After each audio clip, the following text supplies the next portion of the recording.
സാധനങ്ങളെല്ലാം കൂടി ദേ കാണുന്ന ബോക്സിൽ പാക്ക് ചെയ്ത് അങ്ങ് കണ്ണൂർ വരെ അയക്കണമായിരുന്നു. ഇതിന്റെ ഓർഡർ തന്നത് സൗദിയിലുള്ള ഹസ്ബൻഡ് കണ്ണൂരുള്ള വൈഫിന് കൊടുക്കാൻ വേണ്ടിയിട്ടാണ്.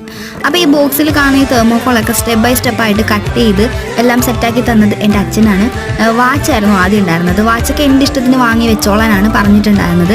വാച്ച് ഞാനൊരു ബോക്സിലാക്കി പാക്ക് ചെയ്ത് സൈഡിൽ ഇതുപോലെ വെച്ചു. അതിന് ചുറ്റും ഞാൻ കുറച്ച് പുഷ്പലതാദികൾ കൊണ്ട് അലങ്കരിച്ചു. പിന്നെ കുറച്ച് ചോക്ലേറ്റ്സ് ഒക്കെ ഉണ്ടായിരുന്നു കേട്ടോ. അതെല്ലാം ഒന്ന് അറേഞ്ച് ചെയ്തൊന്ന് വെച്ച് കൊടുത്തിട്ടുണ്ടായിരുന്നു. പിന്നെ ഇപ്പോൾ വെച്ച് കൊടുത്ത ഈ ചോക്ലേറ്റ്സ് ഒക്കെ വന്നിട്ട് നെയ്ബേഴ്സിന് കൊടുക്കാൻ വേണ്ടിയിട്ടായിരുന്നു. പിന്നെ ഇതിന്റെ പ്ലാനിങ്സ് ഒക്കെ ഒരു മാസം മുമ്പേ ഇതിന്റെ പിന്നിൽ നടക്കുന്നുണ്ടായിരുന്നു. സർപ്രൈസ് ആയിട്ട് കൊടുക്കാൻ വേണ്ടിയിട്ട് ഇങ്ങനെ കാത്തിരിക്കായിരുന്നു. പിന്നെ ഇതിന്റെ കൂടെ ഒരു ഡോളും കൂടി ഉണ്ടായിരുന്നു കേട്ടോ. അതും എന്നോട് എൻ്റെ ഇഷ്ടത്തിന് വാങ്ങിച്ചോളാനാണ് പറഞ്ഞത്. ഇതുപോലെ ഡ്രസ്സൊക്കെ വിരിച്ചു പിടിച്ച് പാട്ടൊക്കെ പാടി ഡാൻസ് കളിച്ച് ഓടി നടക്കുന്ന ഒരു ഡോളായിരുന്നു അത്. ഇതിന്റെ കൂടെ എല്ലാം സെപ്പറേറ്റ് പാക്ക് ചെയ്ത് കൊടുത്തുകൂടിയാണ് ചെയ്തത്. അപ്പോൾ ഇതായിരുന്നു നമ്മുടെ ബോക്സ് വന്നിട്ട്.